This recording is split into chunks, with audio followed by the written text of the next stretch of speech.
प्रतिबोध विदितम मतम अमृतत्वम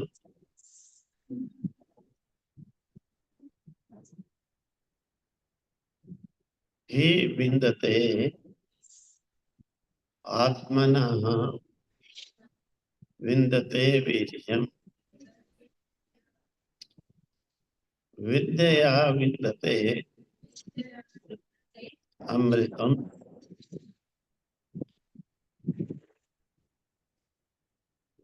इह चेद वेदिदत् सत्यमस्ति न चेदिह वेदीन महति विनष्टि भूतेषु भूतेषु विचित्य धीराः प्रेत्या अस्मान् लोकात् अमृता भवन्ति ये चेत् अवेदित अथ सत्यमस्ति न चेत् ये अवेदित महति विनष्टि भूतेषु भूतेषु विचित्य धीराः अस्मात् लोकात् अमृताः भवन्ति। अब कहते हैं प्रतिबोध विदितम मतम अमृतत्वम कि प्रतिबोध से उसको ज्ञान हो, प्रतिबोध से जब उसका ज्ञान हो, प्रतिबोध से उससे कहते हैं जाना जा सकता है। अब कहते हैं प्रतिबोध कहते किसे, क्या बोध से उससे नहीं जाना जाता है? प्रतिबोध से उससे जाना जाता है कहा, लेकिन प्रतिबोध कहते किसे हैं? क्या बोध होने से नहीं जाना जाता है? कहते हैं देखो, बोध और प्रतिबोध में डिफरेंस क्या है? बोध कह देते हैं हम इंद्रियां जिस चीज का ज्ञान करती हैं प्राप्त, उसे हम कहते हैं बोध। इंद्रियां जिस चीज का ज्ञान प्राप्त करती हैं उसे कहते हैं बोध। कि जैसे एक वृक्ष है, वृक्ष का ज्ञान हमें नेत्र इंद्रिय के द्वारा देखने से, कि नेत्र इंद्रिय ने देखा, उसकी टहनी है, पत्ते हैं, वृक्ष है, तो ये हमें इंद्रिय ने जो ज्ञान कराया अंतःकरण में कि मैंने वृक्ष देखा है, क्योंकि इंद्रिय देखती है, देख करके अंतःकरण में जाकर फिर बोध कराती है मैंने ये देखा। तब हमें ज्ञान होता है कि हम वृक्ष को देख रहे हैं। इंद्रियों के द्वारा जिसका ज्ञान हुआ उसको कह देते हैं हम बोध। इंद्रियों के द्वारा जिसका ज्ञान हुआ, इंद्रिय जिसका ज्ञान प्राप्त करती हैं उसे कह देते हैं बोध। और प्रतिबोध कह देते हैं जब हम इंद्रिय के द्वारा नहीं, इंद्रिय के फंक्शन को, इंद्रिय के व्यवहार को, इंद्रिय के द्वारा व्यक्त होने वाले जो वस्तु, उसको हम बंद करके, इंद्रिय को वहां ना जाने दे करके, बल्कि इंद्रिय को उससे एंटी विपरीत ले जाएं कि विषय की तरफ ना जा करके इंद्रिय अपने अंदर आत्म की ओर चले, अंतरंग सूक्ष्मता की ओर चले। जब इंद्रिय बाहर ना जा करके अंदर की ओर आएगी, विषयों को छोड़ करके अविषय आत्मा की तरफ चलेगी, यानी जो विषय नहीं है, जो विषय नहीं है उस तरफ जब इंद्रिय चलेगी तो उसको कह देते हैं, उस समय हमें जो ज्ञान होगा तो उसको कह देंगे प्रतिबोध। कि बोध से भी विपरीत, बोध से भी श्रेष्ठ, इंद्रियों के द्वारा जो भी हमें बोध होता है वो उतना श्रेष्ठ नहीं है, वो विनाशी का होता है। इंद्रिय के द्वारा हमेशा जिसका भी बोध होगा वो विनाशी ही होगा।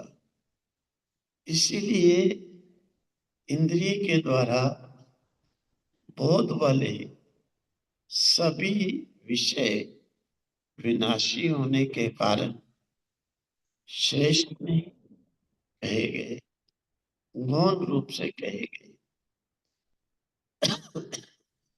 और इंद्रिय से हट करके, इंद्रिय विषय से हटा करके जब हम अविषय की ओर चलते हैं, अविषय यानी जो विषय इंद्रियों का नहीं है, वो हो गया आत्मा। आत्मा की ओर जब हम इंद्रियों को ले जाते हैं, वो यानी अंदर की ओर जो अंतरंग साधन के द्वारा हम जो बोध प्राप्त करते हैं वो हो जाता है प्रतिबोध। अब यहाँ पर कहते हैं कि प्रतिबोध विदितम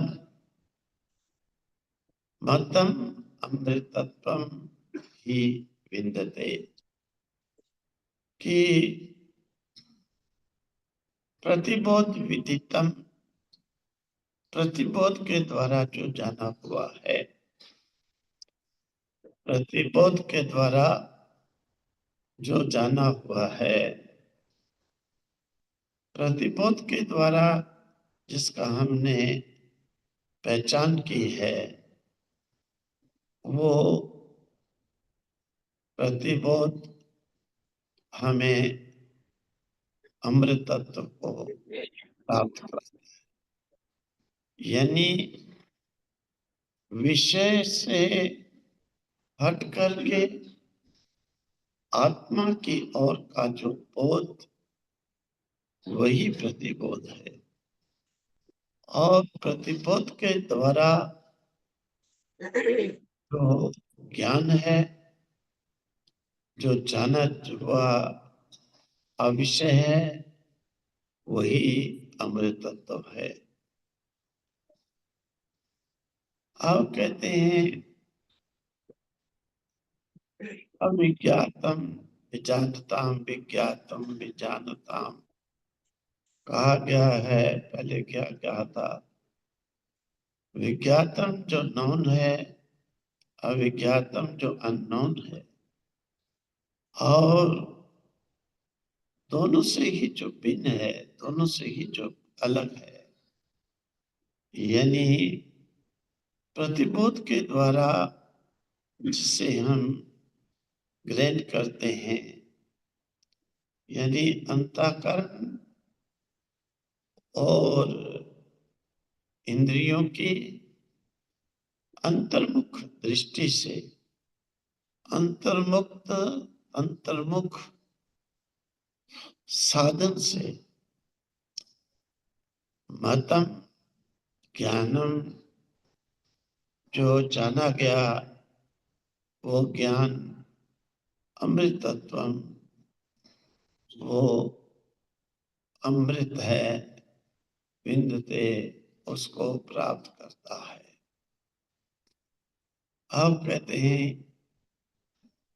प्रतिबोध ठीक कहा कि प्रतिबोध के द्वारा जो ज्ञान होता है वो अमृत है। तो कहते हैं ये बात तो ठीक है, बोध हम कहेंगे इंद्रियों से जिसका विषयों के और जाकर ज्ञान हो उससे बोध हुआ, और इंद्रियों से अंतरंग होकर के जो है, बोलना नहीं होता यहाँ, फिर बोलता है, समझता नहीं है।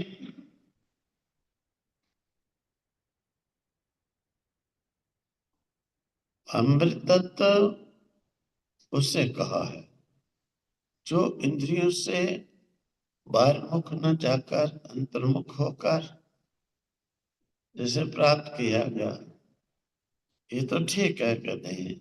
लेकिन अब प्रतिबोध कहते हैं होता कैसे है?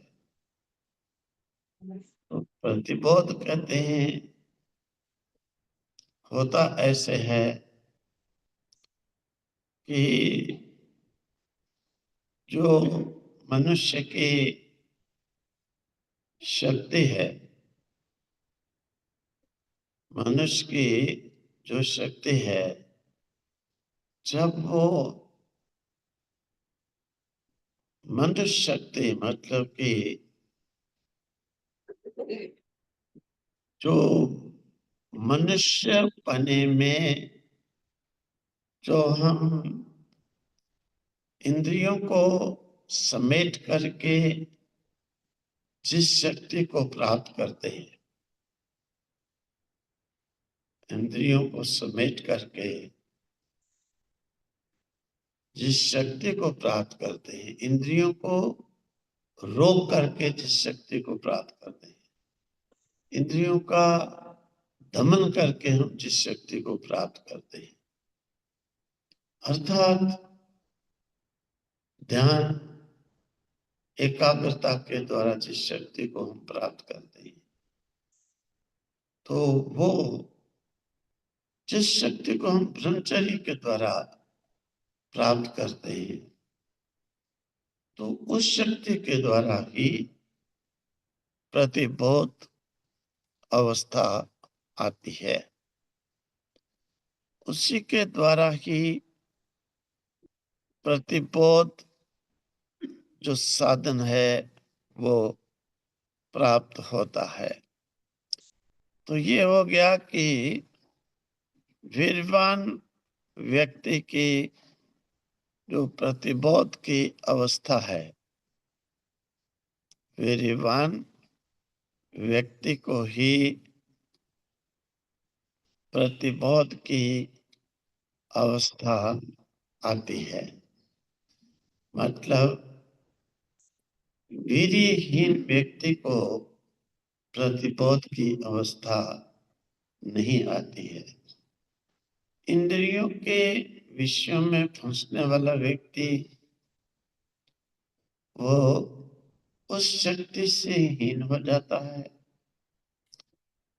वो समतम साधन के द्वारा होने वाला इंद्रिय निग्रह उससे रहित हो जाता है। इसीलिए कहा कि इंद्रियों के विषय में, इंद्रियों को विषयों में फंसाने वाला व्यक्ति वीर्यहीन होता है और इंद्रियों को विषयों से बचाने वाला व्यक्ति वीर्यवान होता है। वीर्यवान को प्रतिबोध अवस्था प्राप्त होती है, वीर्यहीन व्यक्ति को प्रतिबोध अवस्था प्राप्त नहीं होती है। वीर्यहीन व्यक्ति विषयों में फंसता है और वीर्यवान व्यक्ति विषयों से निकलता है। वीर्यहीन व्यक्ति विषयों में विषय ही हो जाता है, लेकिन वीर्यवान व्यक्ति विषय में विषय न बन करके वो अमृत तत्व का पान करता है, प्रतिबोध मार्ग पर चल पड़ता है। कहने का अभिप्राय कि जो व्यक्ति विषयों में ही फंसता जा रहा है वो वीर्यहीन है, दम शम तितिक्षा साधनों से रहित है। लेकिन जो व्यक्ति इनसे हट गया, मुड़ गया, इनसे संबंध अपना हटा लिया, इनमें नहीं फंसा, इनका चिंतन नहीं करता है इंद्रियों के विषयों का, वो फिर वीर्यवान हो जाता है। वीर्यवान व्यक्ति अवश्य प्रतिबोध के मार्ग पर चल पड़ता है। तो वीर्यवान व्यक्ति के लिए कहते हैं कि प्रतिबोध को प्राप्त होता है। तो वो क्यों प्रतिबोध को प्राप्त होता है? तो इसका विशेषण कहते हैं, क्योंकि देखो प्रतिबोध अवस्था में प्रतिबोध मार्ग से हम आत्म शक्ति को जागृत करते हैं। आत्म शक्ति को हम प्रतिबोध अवस्था से जागृत करते हैं। लेकिन अब हम बोध अवस्था से क्या, बोध अवस्था से हम आत्म शक्ति का विनाश करते हैं। वीर्यवान प्रतिबोध की ओर चलता है, प्रतिबोध से आत्म शक्ति की सुरक्षा हो जाती है, अर्थात आत्म शक्ति जो है बढ़ने लग जाती है, प्रकट होती है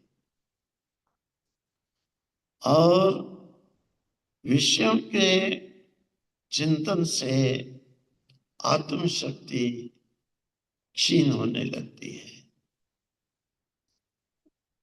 यहाँ पर उपनिषदकार ने बड़ा सुंदर व्याख्यान किया, विषयों के चिंतन से आत्म शक्ति क्षीण होती जाती है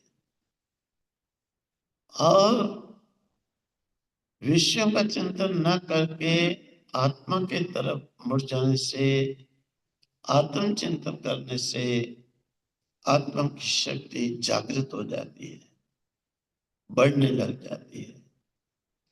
तो कहते हैं आत्म शक्ति को क्षीण न करे, आत्म शक्ति को बढ़ाए, आत्म शक्ति को क्षीण न होने दे, आत्म शक्ति को बढ़ाने का प्रयास करे।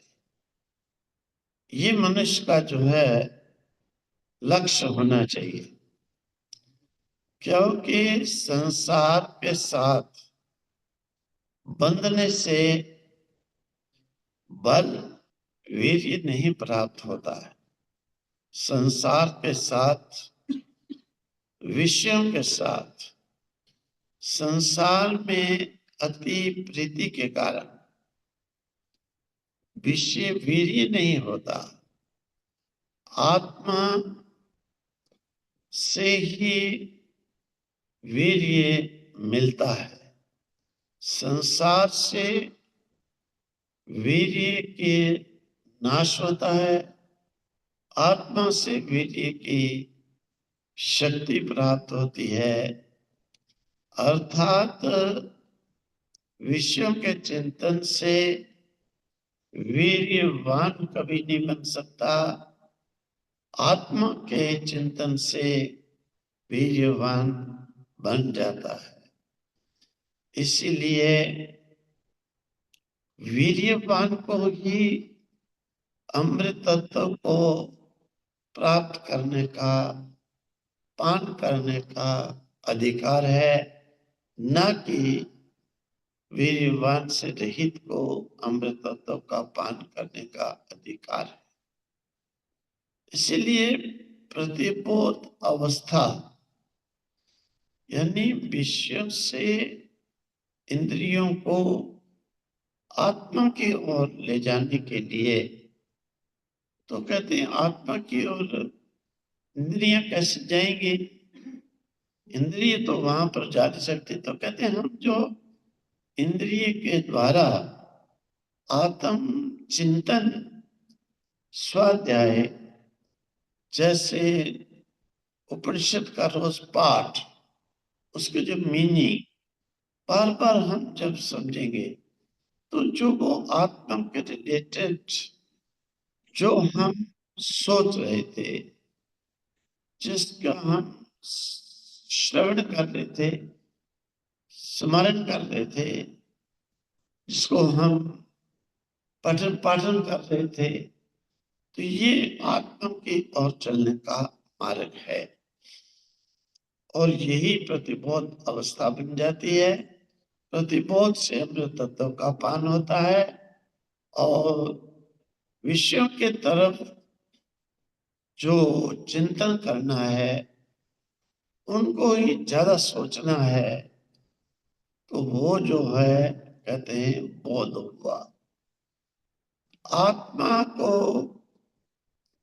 आत्मा की तरफ जो चिंतन, आत्मा की तरफ जो मुड़ना, सोचना, प्रतिबोध, आत्मा से हटकर विषयों की ओर जो चिंतन, जो चलना, वो बोध।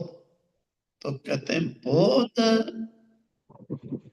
जो इंद्रियों के द्वारा पहचाना जाता है, जाना जाता है, समझा जाता है, वो विषय है।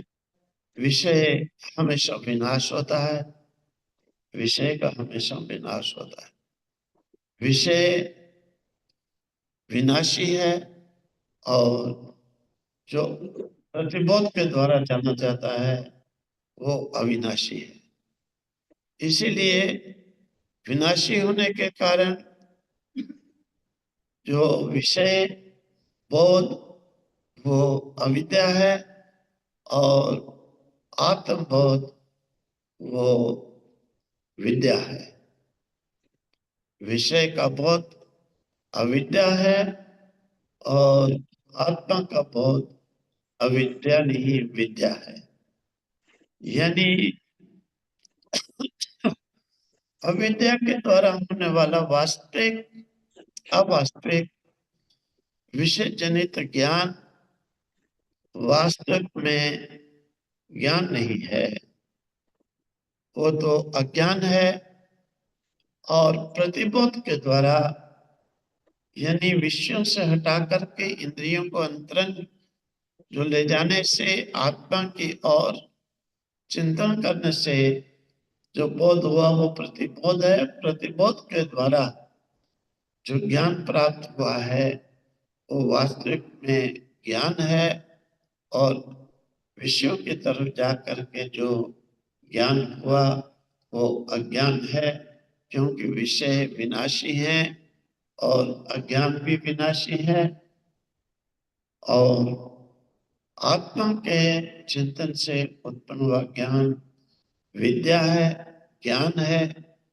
ज्ञान से अज्ञान का नाश हो जाता है। इसीलिए विद्या समझना चाहिए, ज्ञान समझना चाहिए। और अंत में कहा कि विद्या विन्दते अमृतत्वम, वीर्यम विन्दते विद्या, विद्या विन्दते अमृतत्वम, वीर्यम विन्दते विद्या, विद्या विन्दते अमृतत्वम। वीर्यवान विद्या को प्राप्त करता है और विद्या के द्वारा अमृत तत्व को पान करता है। विद्या के द्वारा, वीर्य के द्वारा विद्या को प्राप्त करता है। वीर्य यानी इंद्रियों का विषयों में न जाकर अविषयी आत्मा की ओर जाना ही वीर्यम, ये शक्ति है।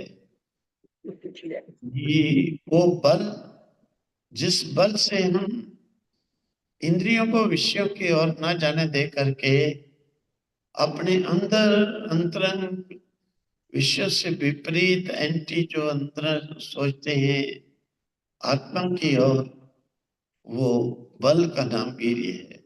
उस बल से विद्या और विद्या विन्दते अमृतत्वम, विद्या से अमृत तत्व की प्राप्ति है। इस प्रकार से बोध और प्रतिबोध के द्वारा उपनिषदकार ने ये खुलासा कर दिया, ये पहचान करा दी कि वही अमृत किसके द्वारा पान करोगे। यूं ही दुनिया में अविद्या के द्वारा सीटे गए हुए, अविद्या का ही जो पहचान कराने वाले, विषयों की तरफ दौड़ाने वाले, ये कोई भी अमृत तत्व का न स्वयं पान न ये पान कराने वाले। इसीलिए इन अविद्या, इस अज्ञानता से हट करके प्रतिबोध अवस्था की ओर चलो।